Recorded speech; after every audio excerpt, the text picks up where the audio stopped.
Nous sommes heureux de vous retrouver dans Prière inspirée.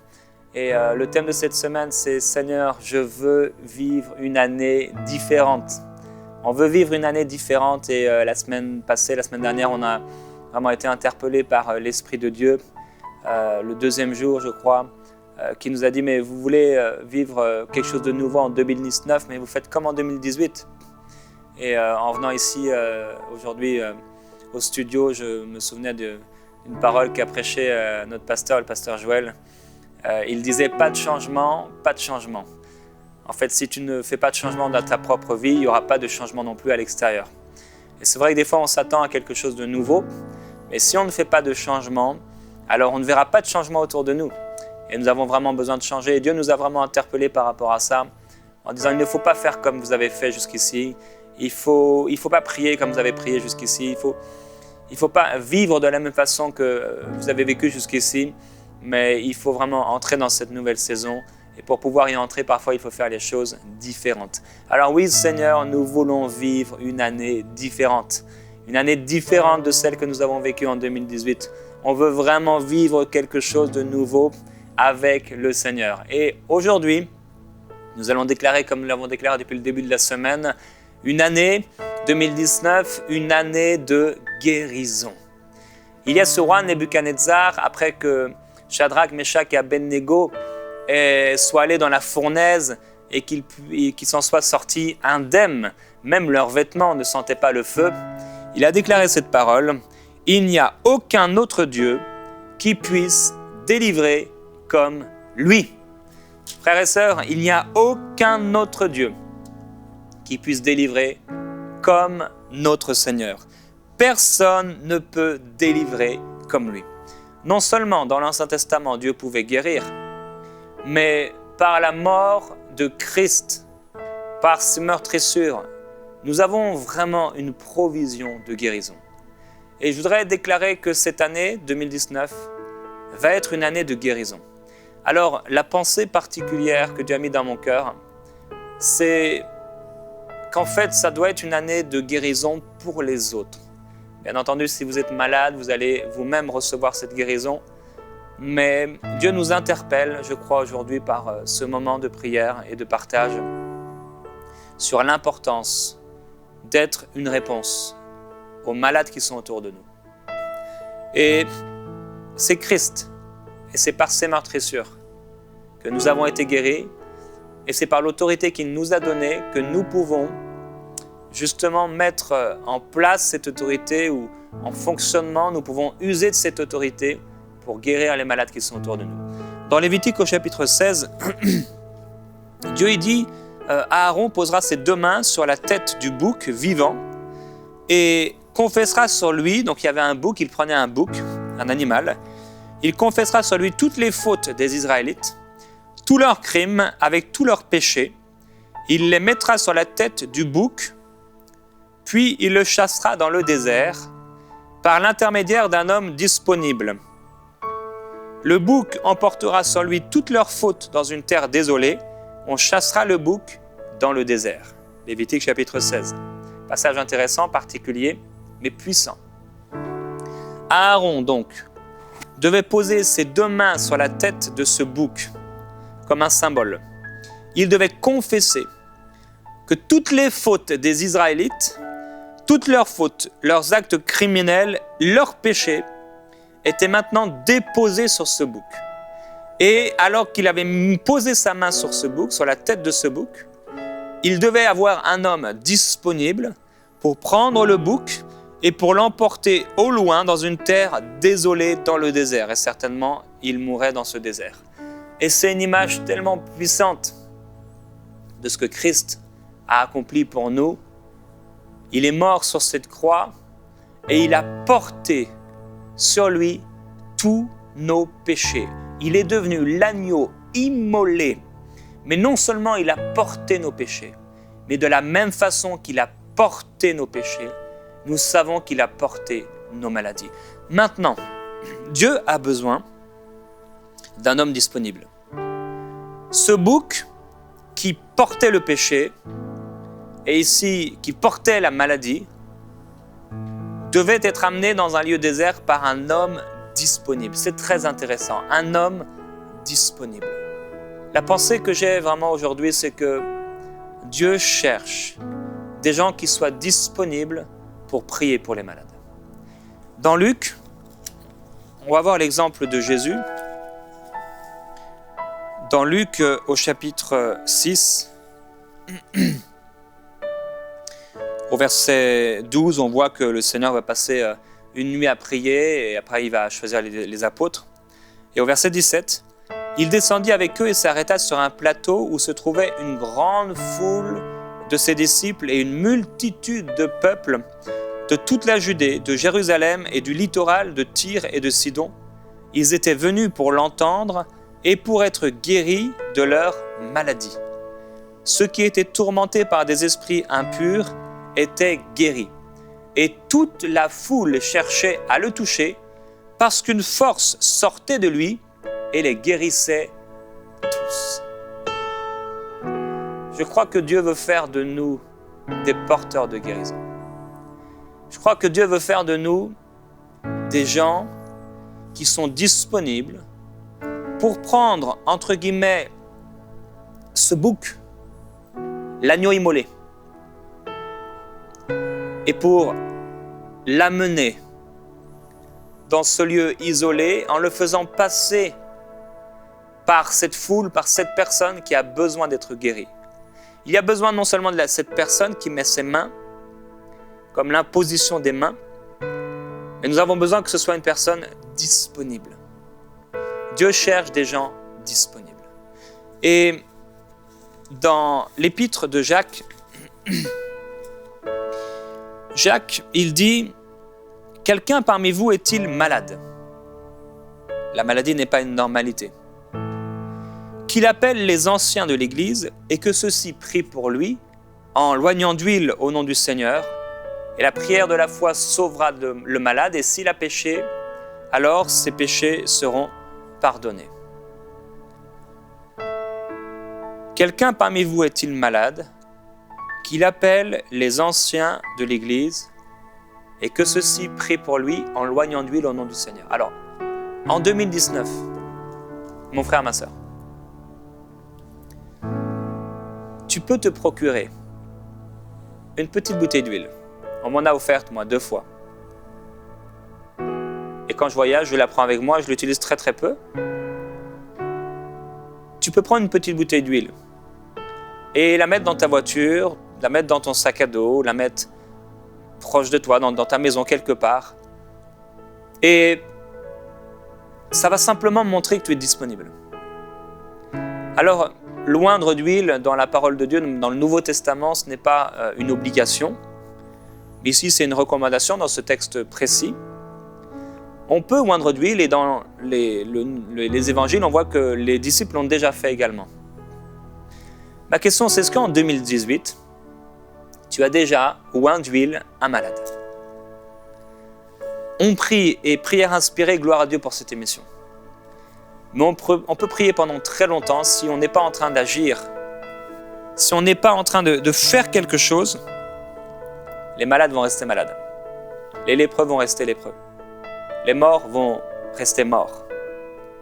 Les situations désespérées vont toujours être désespérées. Non, Dieu nous appelle à faire la différence et à comprendre que c'est vraiment pas grâce à nous, frères et sœurs.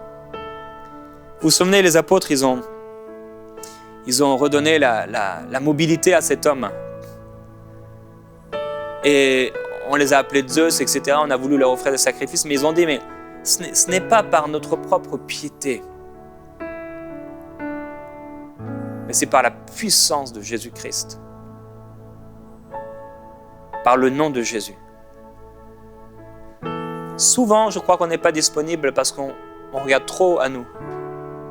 On regarde beaucoup trop à nous. Et alors on n'est pas disponible. Le Saint-Esprit aujourd'hui, ce qu'il veut faire, c'est toucher une personne dans son cœur, même dans ses émotions, pour faire de cette personne comme un ancien disponible. Le problème, c'est qu'on peut être malade dans une église et il n'y a pas de gens qui sont disponibles pour prier pour nous. Quand quelqu'un est disponible comme le Seigneur Jésus, les foules le cherchent. Et s'il y a un malade, et s'il y a plusieurs malades dans ton église qui ne t'ont pas demandé, personne ne t'a demandé de prier pour lui, c'est que peut-être tu n'es pas disponible. On doit te trouver disponible. Et la disponibilité, c'est quelque chose de puissant. Dans Actes, au chapitre 14, il y a des Juifs qui sont venus de plusieurs villes.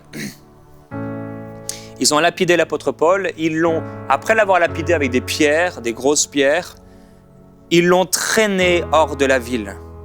C'est horrible. Ils l'ont traîné sûrement peut-être par le pied ou par les cheveux de sa tête, ou peut-être par le col de son manteau, de sa tunique. Ils l'ont traîné hors de la ville. Vous savez, c'était une certaine distance. Ils l'ont traîné, pensant qu'il était mort. Mais la Bible dit, « Mais les disciples l'entourèrent, il se leva et rentra dans la ville. » C'est puissant. Le texte ne dit pas exactement ce qu'ont fait ses disciples, mais personnellement, je crois qu'ils se sont mis autour de lui, main dans la main, et qu'ils ont commencé à prier, « Seigneur, nous avons besoin. Le monde a besoin de ce serviteur de Dieu. Il n'est pas possible qu'il reste mort. » Et ils l'ont entouré, je crois qu'ils ont élevé comme un seul homme, comme une seule voix, comme une même voix. Ils ont prié de tout leur cœur pour que l'apôtre Paul puisse ne pas mourir, mais vivre et se relever. C'était des gens disponibles. C'était des gens disponibles. Ils ont été là où ils se trouvaient pour prier pour lui. Maintenant, il y a encore d'autres exemples. Dans Luc, par exemple, c'est intéressant quand Élisabeth vient quand Marie va voir Élisabeth, elle est remplie du Saint-Esprit et commence à prophétiser, à déclarer des choses. Et vous vous souvenez, donc Marie va aller dans la maison d'Élisabeth. Il est écrit que Marie demeura avec Élisabeth environ 3 mois. Puis elle retourna chez elle.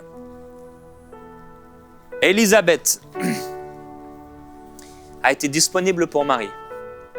Et Marie a été disponible pour Élisabeth. Marie est restée 3 mois. 3 mois dans sa maison. Alors il y a des situations, et parfois des situations familiales, où il y a quelqu'un qui a besoin de nous. Parfois, il y a un malade, et le malade, il va avoir besoin de nous pendant plusieurs jours. Et on va prier pour lui peut-être pendant des jours sans que rien ne se passe. Mais si Dieu trouve quelqu'un qui a la foi et quelqu'un qui est disponible, je vous assure, non seulement cette personne, ce malade, sera guéri, mais plus que cela, cette personne qui a prié pour le malade sortira de cette expérience fortifiée par le Saint-Esprit. Aujourd'hui, j'aimerais qu'on prie, selon la pensée divine, pour que Dieu puisse nous trouver disponibles. Et là où vous êtes maintenant, commencez à dire au Seigneur, premièrement, pardonne-moi. Pardonne-moi parce que j'ai oublié les malades. Alors que l'Esprit du Seigneur est sur moi. Parce qu'il m'a oint pour guérir ceux qui ont le cœur brisé, mais aussi pour libérer les opprimés, pour rendre la vue aux aveugles. Seigneur, je veux te demander pardon. Pardon parce que je n'ai pas été assez disponible pour les malades autour de moi. On est en train de prier, Seigneur, pour que tu te manifestes, pour voir des miracles et le réveil. Mais en même temps, on n'est pas disponible. Et je me souviens lorsque, rarement, ça a été le cas, rarement, j'ai été dans cet hôpital. J'ai fait de la route pour aller prier pour cet homme. Lui n'a pas été guéri, mais son ami qu'il visitait a été guéri par ta puissance. C'était un véritable miracle. Je n'ai rien senti, je n'ai rien fait de particulier. Mais j'étais disponible et Seigneur, je veux te demander pardon parce que, contrairement à cette fois-ci, il y a eu plusieurs fois où certainement tu m'as appelé à prier pour des malades, à avoir un cœur pour ceux qui souffrent. Alléluia. Je veux une année différente. Dites au Seigneur, je veux une année différente. Dis-lui, Seigneur, je veux vivre une année différente. Je veux vivre une année différente. Je veux oindre d'huile les malades. Je veux être disponible et poser mes mains sur les malades. Je veux amener le malade, peut-être dans un endroit isolé, comme tu l'as fait, le Seigneur Jésus-Christ.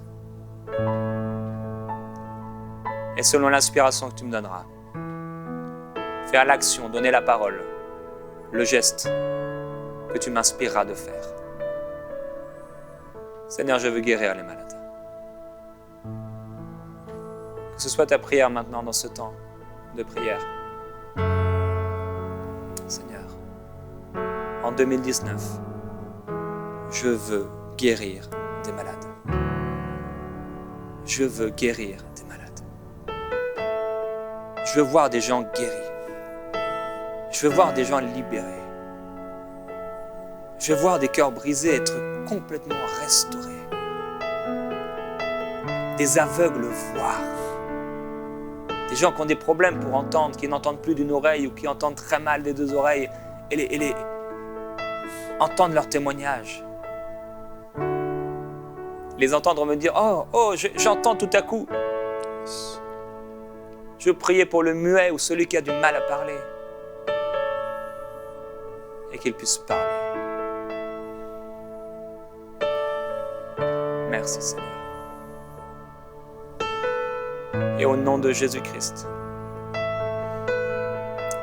s'il y a maintenant un enfant, un jeune homme, qui a des problèmes d'élocution, des problèmes pour parler,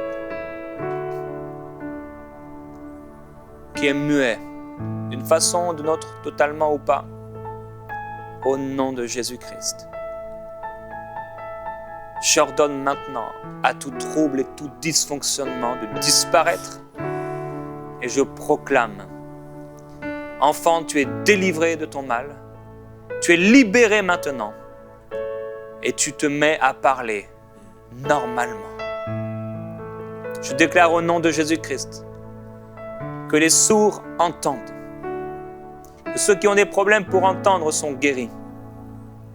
Ceux qui ont des problèmes d'acouphènes, ceux qui portent des appareils maintenant auditifs, soyez maintenant libérés par la puissance de Dieu. Soyez maintenant guéris au nom de Jésus-Christ. Vos tympans sont guéris maintenant. Maintenant même. Vous pouvez maintenant enlever vos appareils auditifs. Écoutez. Vous pouvez vous éloigner de votre appareil maintenant, de votre télévision, de votre téléphone, votre iPad, votre ordinateur. Et maintenant, constatez votre guérison. Au nom de Jésus-Christ, votre oreille est libérée, vos oreilles sont libérées maintenant. Maintenant même par la puissance de Dieu. Toute âme forgée contre vous est sans puissance. On n'a vu aucun Dieu qui soit aussi puissant et redoutable que notre Dieu. Je déclare que vous êtes guéris au nom de Jésus-Christ. Je déclare que vous êtes libérés maintenant au nom de Jésus. Je déclare que ces maux de tête disparaissent dans le nom du Seigneur Jésus-Christ. Ces maux de tête qui étaient là et à cause de cela, vous avez dû porter des lunettes. Vous avez dû porter un de ces appareils auditifs parce que ça mettait de la pression et dans vos yeux parce qu'il vous fallait vous concentrer constamment. Mais au nom de Jésus-Christ, soyez guéris de toute myopie dans le nom du Seigneur Jésus-Christ. Soyez guéris de tout problème de vue dans le nom du Seigneur. Que l'œil, que les yeux voient parfaitement dans le nom de Jésus-Christ. Maintenant même, au nom de Jésus, commencez à enlever vos lunettes, peut-être vos lentilles, votre verre de contact et commencez à lire. Alors que vous n'arriviez plus à lire, commencez à lire maintenant. Et peut-être vous allez être comme cet homme qui au début, ça brouillait un peu, mais tout à coup, il a commencé à voir parfaitement. Si vous n'arriviez plus à regarder de loin, commencez à regarder au loin. Et soyez libérés maintenant et guéris. Dans le nom du Seigneur Jésus-Christ. Les problèmes de dos disparaissent. Les maux de dos disparaissent maintenant dans le nom du Seigneur. Les problèmes d'articulation, que ce soit dans les mains, que ce soit au niveau du coude, des genoux, que ce soit au niveau des pieds, au niveau de la nuque, soyez guéris maintenant au nom de Jésus-Christ. Recevez cette guérison. Recevez cette guérison maintenant par la puissance de Dieu. Alléluia. Alléluia. Merci Seigneur Jésus-Christ. Merci Seigneur Jésus-Christ. Personne qui a une grosseur ici sur la joue. C'est une grosseur que vous avez. Je ne sais pas ce que c'est, un abcès ou peut-être un abcès, une tumeur. Maintenant, soyez guéris dans le nom du Seigneur Jésus-Christ. Vous pouvez poser maintenant votre main sur votre joue et recevoir cette guérison. Maintenant même, je déclare une guérison instantanée par la puissance de Dieu. Alléluia. Merci Saint-Esprit. Si vous avez besoin d'une guérison, fermez maintenant vos yeux simplement et recevez. Recevez. Jésus dit, si vous demandez, si vos enfants vous demandent du pain, vous n'allez pas leur donner un scorpion. À combien plus forte raison le Père Céleste leur donnera-t-il ce qu'ils demandent? Recevez maintenant.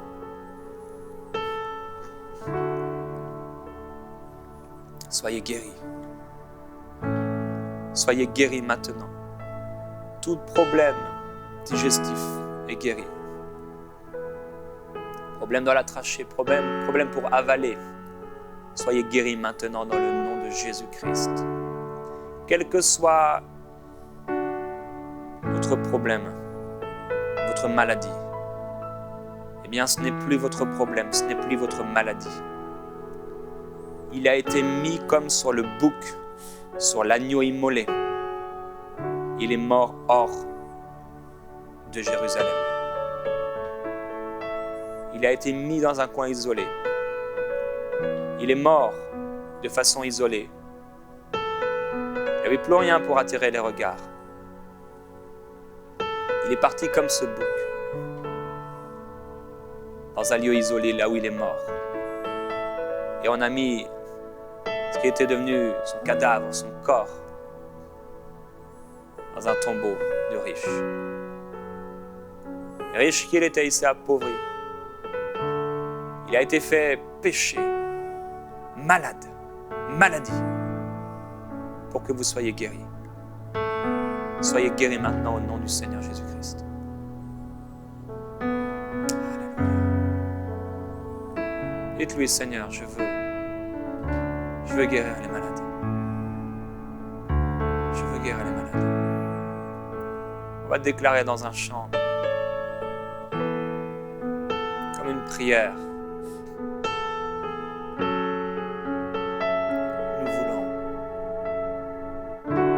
Nous voulons être disponibles, nous voulons guérir les malades. Nous voulons voir ta gloire. Voir ta gloire. Être disponible pour les gens qui sont autour de nous. Comme Élisabeth a été disponible pour Marie. Comme les disciples ont été disponibles pour Jésus. Comme les anciens sont censés être disponibles pour les frères dans la foi.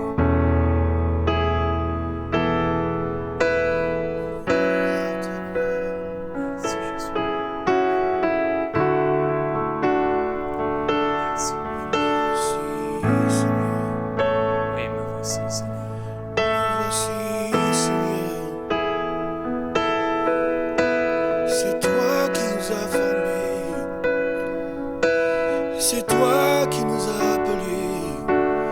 Nous voici, Seigneur, pour faire ta volonté. Pour faire ta volonté, Seigneur. Oui, Seigneur. Oui, Jésus, tu nous as formés encore. Nous voici, Seigneur. Nous voici, Jésus. Pour répondre à ton appel. Voici nos mains, Seigneur. Voici nos cœurs Nous voici, Seigneur, pour dire oui. pour faire ce que tu veux. Nous voulons accomplir ta volonté, Seigneur. Alléluia. On ne veut plus être dans une maison là où il y a un malade sans prier pour lui. Même si 50 personnes ont déjà prié. Certainement, Seigneur Jésus. Est-ce que je veux me baser sur ça Disponible. pour ne pas prier? Non, je veux me baser sur ta parole. Je prie Jésus-Christ pour ce jeune homme, cette jeune fille, cet homme, cette femme qui n'a pas pour habitude de prier pour les malades. Elle ne prie jamais pour les malades. Il ne prie jamais pour les malades. Ou c'est extrêmement rare. Peut-être à l'église, des fois. Peut-être de loin. Mais il n'a jamais fait le pas d'aller, de proposer la prière et d'imposer ses mains.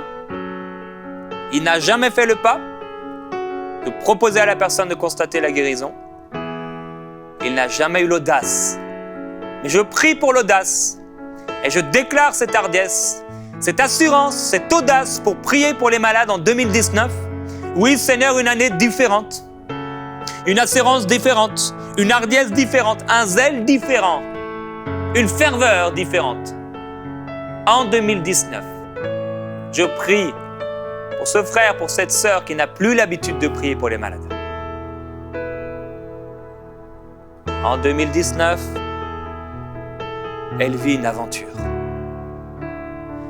Cette personne vit une véritable aventure. Et elle expérimente la relation avec le Saint-Esprit qui guérit les malades. Elle expérimente, elle reçoit des paroles de connaissance attachées au don de guérison, au don d'opérer des miracles ou même au don de foi pour voir ta gloire. Merci Seigneur. Merci pour les guérisons aujourd'hui. Et merci pour le zèle augmenté, pour la ferveur qui renaît. Merci pour les bonnes dispositions. Amen. Gloire à Dieu. Gloire à Dieu. Je veux vous encourager à noter comme un nouvel objectif cette année, Seigneur. Je veux guérir des malades. Et commencer à le faire. C'est comme ça que j'ai commencé aussi à le faire sans rien sentir. Juste avoir un malade et dire « Est-ce que je peux prier pour toi ?» Au début, c'est bizarre, ça fait peur, mais on y va par la foi. Et un après un, le Seigneur guérit. Un après un, le Seigneur nous apprend. Et nous devenons ses disciples, de véritables disciples qui accomplissons sa volonté.